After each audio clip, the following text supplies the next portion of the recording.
আলহামদুলিল্লাহি ওয়া কাফা ওয়া সালামুন আলা ইবাদিহিল্লাযীনা ইসতাফা আম্মা বাদ। আমরা সুনানে আবু দাউদ থেকে বাবু সেওয়াক মিসওয়াক সম্পর্কে আলোচনা করছি। সেওয়াকের দুইটি অর্থ আসে। আলাতু সেওয়াক, যার দ্বারা পবিত্রতা হাসিল করা যায়, অর্থাৎ মিসওয়াক উদ্দেশ্য হয়। অনেক সময় সেওয়াকের অর্থ মাজদারের অর্থ, অর্থাৎ মুখ পরিষ্কার করা, এই অর্থে আসে। এভাবে দুইটা অর্থ নেওয়া যায়। এখানে যে হাদিসটা আসছে, অবিহি ক্বালা হাদাসানা ইব্রাহিম ইবনে মুসা ক্বালা আখবারানা ঈসা ইবনে ইউনুস ক্বালা হাদাসানা মুহাম্মদ ইবনে ইসহাক আন মুহাম্মদ ইবনে ইব্রাহিম আত-তাইমি আন আবি সালামাতা ইবনে আব্দুর রহমান আন যায়েদ ইবনে খালিদ আল-জুহানি ক্বালা সামি'তু রাসূলুল্লাহ সাল্লাল্লাহু আলাইহি ওয়াসাল্লাম ইয়াকুলু লাউলা আন আশqa আলা উম্মতি লামারতুহুম বিস-সিওয়াকি ইনদা কুল্লি সালাতি। রাসূল সাল্লাল্লাহু আলাইহি ওয়াসাল্লাম বলেছেন যে আমার উম্মতের উপর কষ্ট হয়ে যাবে, এই চিন্তা না থাকলে আমি তাদেরকে প্রত্যেক নামাজের শুরুতে মেসওয়াক করার জন্য আদেশ দিতাম। ক্বালা আবু সালামা, রাবি আবু সালামা বলেন, ফারাআইতু যায়েদান ইয়াজলিসু ফিল মাজলিসি, আমি যায়েদ ইবনে সাবিতকে দেখেছি যে তিনি মজলিসে বসতেন। ওয়া ইন্না সিওয়াকা ফি উযুনিহি মাওযাল কলামি মিন উযুনিল কাতিবি। একজন লেখকের যেরকমভাবে কলম রাখার স্টাইল হলো, একজন লেখক সে কলম রাখে কানের লতিতে, কানের সাইডে। তো ঠিক তদ্রূপ আমি তাকে দেখলাম যে তিনি তার মেসওয়াককে রেখেছেন কানের এই যেখানে কাতেবে তার কলম রাখে সেখানে। ফাকুল্লামা কামা ইলা সলাতি ইশতাকা, যে তিনি যখনই নামাজে দাঁড়াইতেন তখনই মেসওয়াক করতেন। তো মেসওয়াকের গুরুত্ব এই হাদিস দ্বারা প্রমাণিত।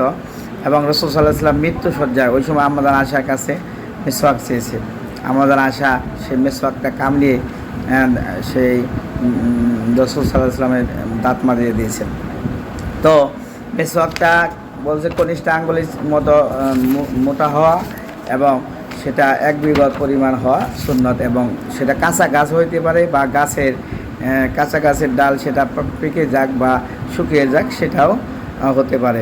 মেসওয়াক মানে গোস্ত সাজার কোনো গাছের ডাল হওয়া, এটাই সুন্নত।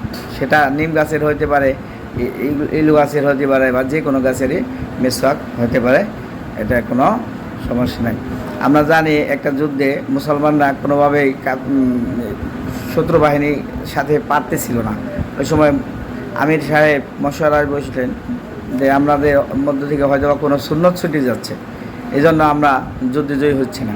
যুদ্ধের সমস্ত রণকৌশল এবং নিয়ম কানুন মানার পরেও আমরা কেন যুদ্ধ জয়ী হচ্ছি না, এই যে সবার থেকে মশওয়ারা নেওয়া হলো। সবার যে অবস্থা দেখা গেল যে সবাই মিসওয়াক করা সুযোগ পাচ্ছে না। তো সবাই সে আমির সাহেব আদেশ দিলেন যে সবাই মিসওয়াক করে। তো তারা সেই আশপাশের জঙ্গলে ডালগুলো ভাঙতেছিল, ভেঙে সবাই মিসওয়াক করতেছিল, আমিরের আদেশ। তো রাজা সেই দূরে প্রাসাদে থেকে সে দূরবীনে দেখতেছিল। রাজা, তারপর প্রজা, উজির টুজির যারা আছে, ভিআইপি পার্সন যারা, তারা দেখে তো রাজাকে কানে দিল, হায় হায় আফসোস, আমরা যে বাহিনীর বিরুদ্ধে যুদ্ধ করতেছি এরা তো খুব গাছ খেকো, ডাল খেকো, এরা ক্ষুধার তাড়নায় এরা তো ডাল সহ খেয়ে ফেলতেছে। যে আমরা যদি সম্মুখ যুদ্ধ করি তাহলে তো আমাদেরই খেয়ে ফেলবে। রাজা টনক লড়লো। রাজা পরে সন্ধির প্রস্তাব দিয়ে অনেক হাদিয়া তহবা দিয়ে মুসলমানদের সাথে সন্ধি করলো। তো মেসওয়াকের অনেক ফায়দা আছে। মেসওয়াকের সবচেয়ে বড় ফায়দা হলো কালেমা নসিব হয়। সবসময় যে মেসওয়াক করে তার কিয়ামতের দিন মৃত্যুর আগে তার কালেমা নসিব হয়, সুবহানাল্লাহ। এজন্য আমরা মেসওয়াক করব। তো এখানে যে শব্দ আছে ইনদা কুল্লি সলাতে, প্রত্যেক নামাজের শুরুতে, শাফি মাযহাবের লোকেরা এবং আমরা দেখি আহলে হাদিসের কিছু লোকেরা তারা ইনদা কুল্লি সলাতিন অর্থ নিয়েছে নামাজের শুরুতে।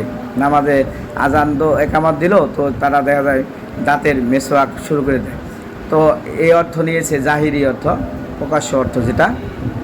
আমাদের হানাফি মাযহাবের মত হলো যে দাঁতে থেকে আমাদের এই বিভিন্ন গাছের মেসওয়াকের কারণে খোঁচা লেগে দাঁত থেকে রক্ত বের হইতে পারে।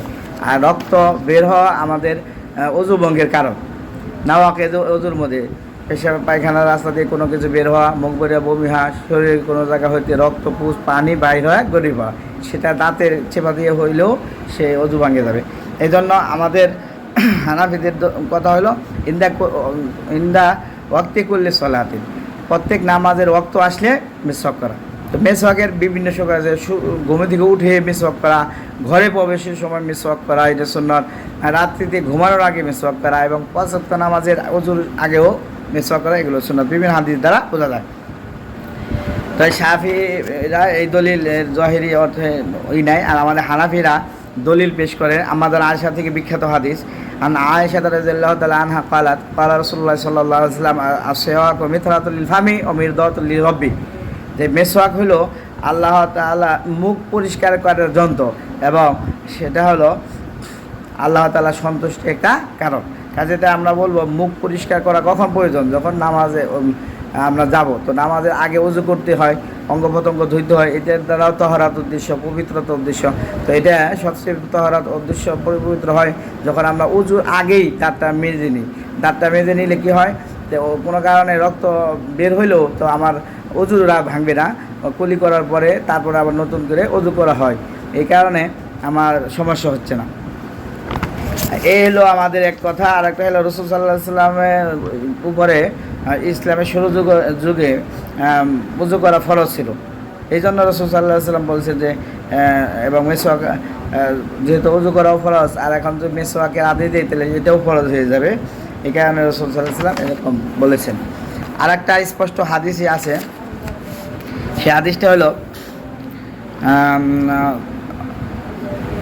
আন আসমা বিনতি যায়েদ ইবনে আল-খাত্তাবি আন্না আব্দুল্লাহ ইবনে হানজালা ইবনে আবি আমিরিন হাদাসাহু আন্না রাসূলুল্লাহ সাল্লাল্লাহু আলাইহি ওয়াসাল্লাম উমিরা বিল ওযুই লিকুল্লি সালাতিন তাহিরান ওয়া গায়রা তাহিরিন, যে রাসূল সাল্লাল্লাহু আলাইহি ওয়াসাল্লাম ওযু করতে আদেশ করেছে লিকুল্লি সালাতিন, প্রত্যেক নামাজের জন্য, তাহিরান তুমি পবিত্র থাকো, সেখানেও তোমার মিসওয়াক করতে হবে, গায়রা তাহিন। ফালাম্মা শাক্কা যালিকা আলাইহি, অতঃপর যখন তার উপরে ওযু করার পূর্বে নামাজের আগে মিসওয়াক করাটা কষ্ট হয়ে গেল, উমিরা বিসওয়াকি লিকুল্লি সালাতিন, অতঃপর নামাজের ওযুর আগে প্রত্যেকে ওযু করার মিসওয়াক করার জন্য আদেশ দিল। ফাকানা ইবনে ওমর ইয়ারা আন্না বিহি কুওয়াতান ফাকানা লা ইয়াদাউল ওযুয়া লিকুল্লি সালাতিন। আব্দুল্লাহ ইবনে ওমর দেখলেন যে আমার শক্তি আছে, এই জন্য উনি প্রত্যেক নামাজের জন্য তার ব্যক্তিগত আমল হিসেবে সেটা করেছেন। তো এর দ্বারা বোঝালো তার শক্তি ছিল দেখে সে প্রত্যেক নামাজের শুরুতে মিসওয়াক করতেন, কিন্তু এই শব্দের দ্বারা বোঝায় অন্যরা এই আমল করতেন না। তো যাই হোক, আমরা অবশ্যই মিসওয়াক করবো, মিসওয়াকের সুন্নত আমরা জারি করবো। আল্লাহ তাআলা আমাদেরকে ব্রাশ করলেও দাঁত পরিষ্কার হয়, এর মধ্যে একটা উদ্দেশ্য থাকে, মিরদাতুল লির রব, যে আল্লাহ তাআলা সন্তুষ্ট, সেটা পাওয়ার জন্য অবশ্যই মিসওয়াক হতে হবে, কাঁচা ডাল হতে হবে। তো সাধারণ ব্রাশ করাও জায়েজ আছে, টুথপেস্ট ব্রাশ করা, সেখানে যদি হারাম উপাদান না থাকে তাহলে সেটাও জায়েজ আছে, তার দ্বারাও দাঁত পরিষ্কার হয়, একটা উদ্দেশ্য হাসিল হয়। এই জন্য উলামায়ে কেরাম বলছেন ব্রাশ করাও জায়েজ আছে। তো মিসওয়াক করাটা উত্তম হবে, যেখানে এখানে দুইটা উদ্দেশ্য বলা হয়, মিথরাতুল ফাম ও মিরদাতুল রব, এখানে আল্লাহর সন্তুষ্ট পাওয়া যায়, সাথে সাথে দাঁতও পরিষ্কার হয়। আল্লাহ তাআলা আমাদেরকে দাঁত পরিষ্কার করে সুন্নতের উপরে আমল করা তৌফিক দান করুন এবং ওযু, নামাজ ইত্যাদি ঘরে